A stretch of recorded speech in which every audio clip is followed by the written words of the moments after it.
En 2023, près de 30 000 personnes ont été secourues par les sauveteurs en mer de la SNSM. L'association compte aujourd'hui 11 000 bénévoles qui font preuve d'un dévouement indéfectible. Ils assurent la sécurité en mer comme sur les côtes, en métropole et outre-mer, parfois au péril de leur vie. Bienvenue dans la 4e saison de Canal 16, une série de podcasts inédits de la SNSM dans laquelle sauveteurs et rescapés nous racontent certains des sauvetages les plus emblématiques effectués le long des côtes françaises.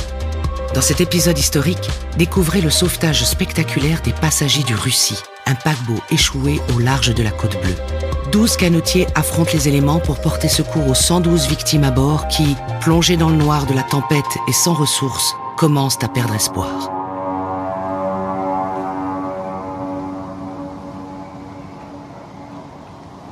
Ce matin du 7 janvier 1901, le petit port de Carreau sur la Côte Bleue, au sud de Martigues, se réveille sous un vent glacial. La jetée est noyée dans un tourbillon d'écume. Au large, la Méditerranée est démontée. Tous ici ne vivent que d'elle et ont appris depuis longtemps à écouter ses colères. La veille déjà, les pêcheurs ont mis leur barque au sec et rentré leurs filets, en attendant des heures meilleures. 10h30. L'abbé Boutière, curé de Carreau et président du comité local, reçoit un télégramme en provenance d'Arles. Un petit paquebot se serait échoué à 15 000 nautiques d'ici, de l'autre côté du golfe de Fos, à hauteur du phare de Faraman. 1 heure plus tard, ça se précise. Il s'agit du paquebot le Russie. 112 personnes à bord, demande de secours immédiat. Le curé alerte en vitesse l'équipage du Saint-Charles, un canot insubmersible long de 10 mètres. Ces hommes, tous des pêcheurs, hésitent. La météo est vraiment épouvantable. En l'absence de leur patron, la décision revient à Victor Domange, le second du Saint-Charles, un colosse au verbe haut et à l'accent provençal. « À la mer comme à la mer, on y va », déclare-t-il soudain. L'équipage part alors le canot, cap à l'ouest, en direction du phare de Faraman. Les visages sont graves, concentrés. C'est une folie, ils le savent. Mais ils ne laisseront personne dans pareille tempête. Parole de marin.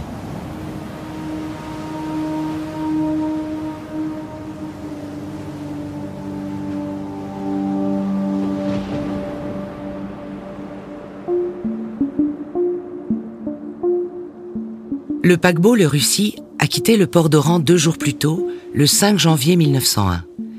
1 fois par semaine, il traverse la Méditerranée, direction Marseille. Une liaison hebdomadaire entre la France et l'Algérie, le continent et la colonie. Construit 4 ans plus tôt, en 1897, le navire est le fleuron de la Société Générale des Transports Maritimes à Vapeur. Et il faut bien avouer que le Russie a fière allure, avec sa coque en acier blanc immaculé. 85 mètres de long, 12 de large, une cheminée, 3 ponts complets, 6 cloisons étanches et une puissance de 4000 chevaux. Le paquebot, version modèle réduit, a d'ailleurs fait forte impression l'année dernière à Paris, à l'exposition universelle de 1900. La belle époque célèbre le progrès à toute vapeur.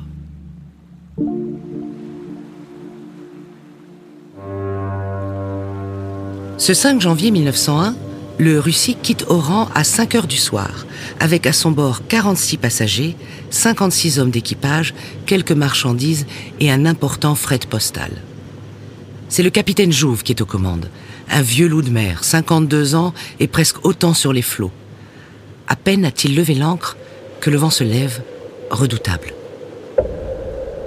Mais le Russie tient son cap et approche le port de Marseille 36 heures plus tard, comme prévu.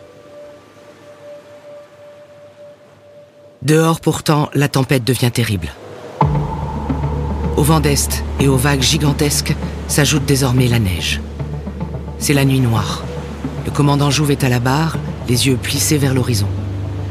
Malgré une visibilité quasiment nulle, il parvient tout de même à distinguer les éclats rouges du phare de Planier, porte d'entrée de la cité phocéenne. C'est alors que brusquement, le navire s'arrête. Il est 5h05 du matin. Tout le monde dort encore, sauf les matelots et les officiers de quart.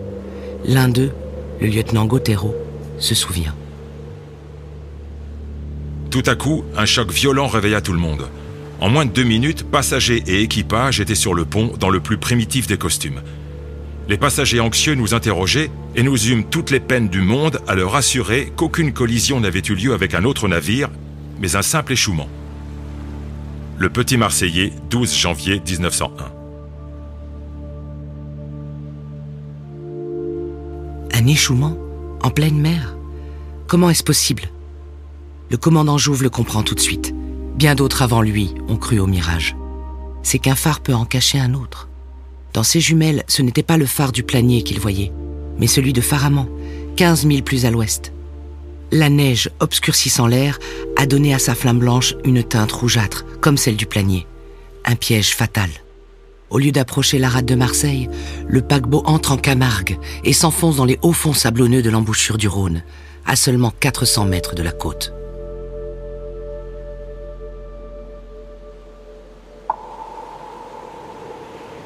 En toute tranquillité, le commandant Jouve ordonna de préparer les embarcations pour les mettre à la mer. Mais il ne fut pas possible de réussir cette opération, le navire étant complètement ensablé et les violents coups de roulis rendant presque toute manœuvre impossible. Le commandant Jouve fit faire alors les signaux de détresse. Quelques heures plus tard, le SOS du paquebot en détresse parvient jusqu'aux oreilles des pêcheurs de carreaux. 12 courageux canotiers menés par le colosse Victor Domange. En début d'après-midi, ce lundi 7 janvier, le Saint-Charles est mis à l'eau, sous les yeux admiratifs des villageois réunis sur la jetée. Bientôt, la grand-voile disparaît dans la grisaille. Vers 15 heures, l'équipage atteint le golfe de Fos, mais Domange doit se rendre à l'évidence. La mer est trop forte, ils n'atteindront pas le paquebot avant la nuit. Il décide alors de remonter vers le village de Port-Saint-Louis-du-Rhône, qui accueille les sauveteurs ruisselants, un grog à la main. Au large, d'autres navires, des remorqueurs, des petits vapeurs, ont pris le relais, tentant à leur tour d'approcher le Russie. En vain. Le Salinier, le Marius Chambon, le Danemark, tous sont contraints de rebrousser chemin. Mais les canotiers de carreaux n'ont pas dit leur dernier mot. À 2h30 du matin, ils repartent comme un seul homme, transis de froid et de fatigue, la rage au cœur. Ils luttent vaillamment contre les éléments, mais la mer est cruelle, les vagues ne cessent de les rejeter en arrière. 500 mètres plus loin, ils s'avouent vaincus et rentrent dépités à Port-Saint-Louis. Au loin, à quelques milles d'ici, le Russie sombre dans le chaos.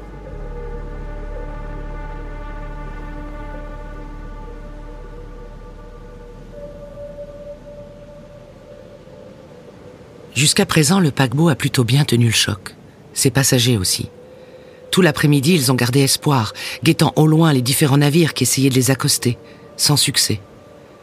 Le soir venu, le moral est en fond de cale. Puis la nuit vint, une nuit noire et atroce, raconte le lieutenant Gautero.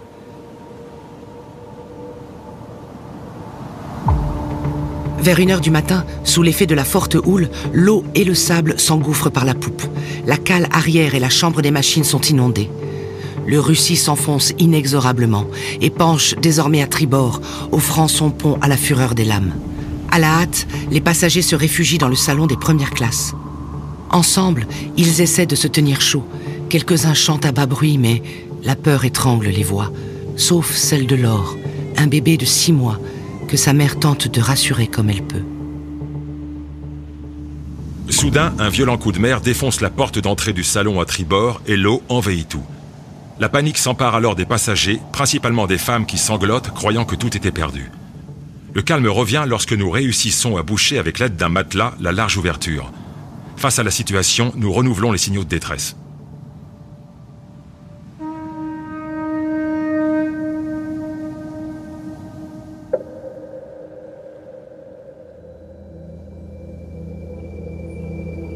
Sur la côte, à Port-Saint-Louis, les braves canotiers de carreaux se réveillent à l'aube dans un vent de tous les diables.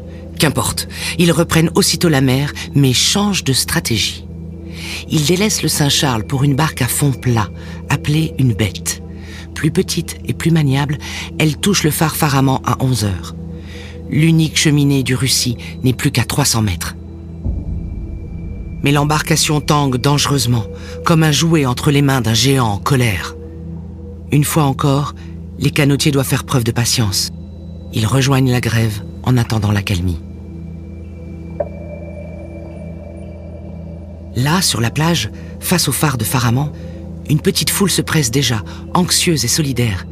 Il y a les familles des naufragés qui commencent à arriver, des curieux et d'autres pêcheurs courageux comme ceux des Saintes Maries de la Mer.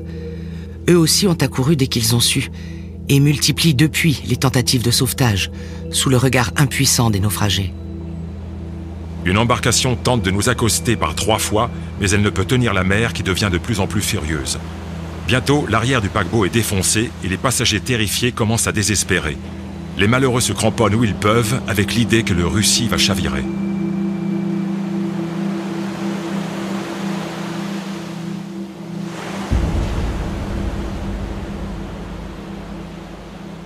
Le paquebot tient bon, mais s'enfonce toujours un peu plus dans les sables mouvants, qui arrivent jusqu'au milieu du pont. La nuit ressemble à celle de la veille, noire et atroce. Et au petit matin du 3e jour, le 9 janvier 1901, le vent ne faiblit toujours pas. Depuis la grève, les tentatives de sauvetage reprennent, sans succès. Le canon des Saintes Maries tonne à 2 reprises, dans le but de lancer un câble de remorquage vers le paquebot. Mais à chaque fois, l'amarre tombe à côté, à quelques mètres seulement. Les liaisons télégraphiques sont désormais coupées. Plus aucune nouvelle ne parvient du bateau, hormis les cris des naufragés qui percent la tempête. La situation semble désespérée et l'on redoute déjà le pire. À 19h, aucun cadavre n'est venu à la côte, note un journaliste de l'Express du Midi. Bientôt, toute la presse nationale ne parlera plus que de la catastrophe du Russie.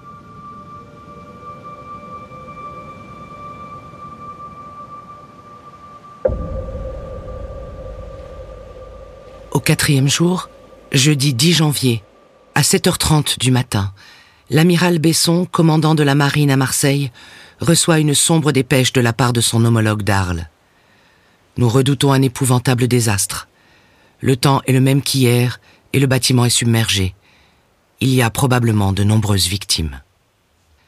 Mais le colosse Victor Domange, sous-patron des canotiers de carreau, ne veut rien entendre à ces prédictions de malheur. « On y retourne », ordonne-t-il à ses hommes. « C'est maintenant ou jamais !» Plus furieux que la mer, il reprend la barre et... victoire ! La bête tutoie désormais la haute coque du paquebot échoué. La foule massée sur la plage hurle sa joie à l'unisson avec celle des naufragés. Notre espoir renaît, palpitant. L'embarcation, après des efforts surhumains, se range près de notre bord. Les femmes tendent leurs bras vers les courageux sauveteurs, les suppliant avec des larmes dans la voix de les sauver. Un officier du Russie lance alors une amarre aux canotiers qui réussissent à la saisir. Les sauveteurs serrent les dents et parviennent à bout de force à rejoindre le rivage sous les applaudissements continus de la foule. L'idée est alors d'établir une sorte de pont en cordage pour relier le Russie à un navire de secours. « Raidissez l'haussière !» hurle Domange, insensible à la liesse qui retombe subitement. L'un des nœuds vient de lâcher, la corde est happée par le courant et disparaît dans les rouleaux. Des larmes de rage coulent sur les joues creuses des sauveteurs. Domange se tait, abattu. Au loin, lui parviennent les pleurs des naufragés. Les passagères sanglotent à fendre l'âme et le désespoir se lit sur le visage des hommes. Les vivres commencent à se faire rares. Tout se résume à un fond de barils de biscuits, des boîtes de conserve, mais du vin et du champagne à profusion. Notre repas du soir se compose de mandarines et d'artichauts, provenant des caisses de marchandises que nous avions embarquées à Oran. À la tombée de la nuit, les pêcheurs de carreaux, statufiés par le froid, refusent de quitter la plage.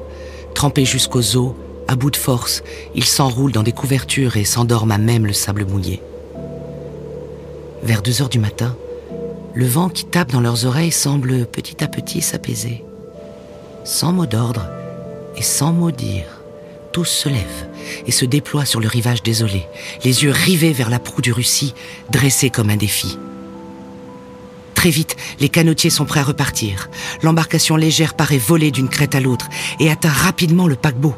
Aux cris de joie des naufragés répondent les cris de triomphe des sauveteurs. Cette fois, c'est la bonne. La fin de 5 jours et 5 nuits de calvaire.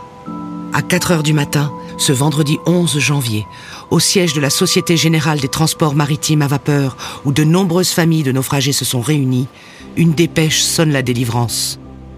Tous vivants, attendons première embellie pour procéder au sauvetage. L'accalmie tant espérée arrive avec le lever du jour. À 7 heures, une première embarcation remplie de femmes et d'enfants accoste sur le rivage où l'attend une foule en délire. Ils sont plus d'1 millier, hurlant à s'en briser la voix. Certains entrent dans l'eau jusqu'au ventre pour porter les rescapés à bout de bras. La petite Laure, 6 mois, et sa mère sont les premières à toucher terre. Et puis les allers-retours s'enchaînent, les canotiers de carreaux rejoints par ceux des Sainte-Marie rament comme en joute. Leurs barques se remplissent de ces vies arrachées à la mer. La totalité des 112 passagers et membres d'équipage du Russie. Et même Françoise, le chat du bord.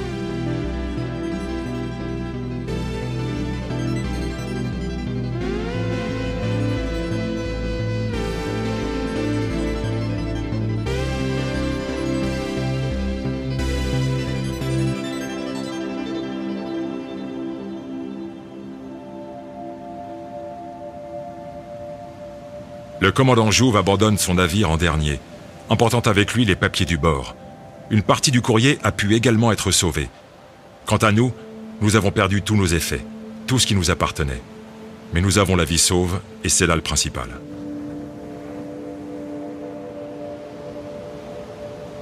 Depuis la grève, le commandant Jouve jette un dernier regard à feu le Russie. À 400 mètres de là, il gît dans le sable, poupe enfoncée, incliné de 35 degrés à tribord.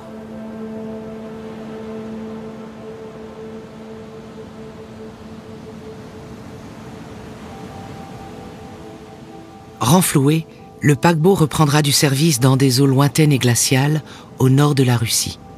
Rebaptisé Urania, il sombrera en 1915 dans la mer Blanche après avoir percuté une mine.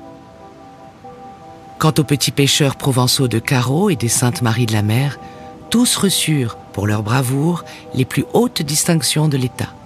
Comme ce 4 avril 1901, en Sorbonne, où Victor Domange est décoré de la Légion d'honneur. Au soir de sa vie, il aura contribué à sauver 252 naufragés.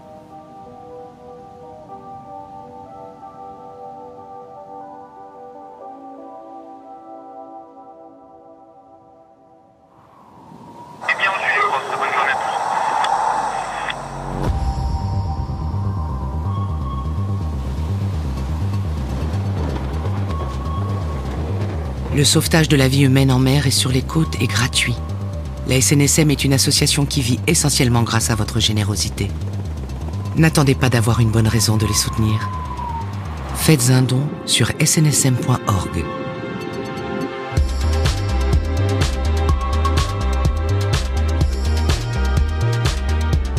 C'était le 5e épisode de la saison 4 de Canal 16.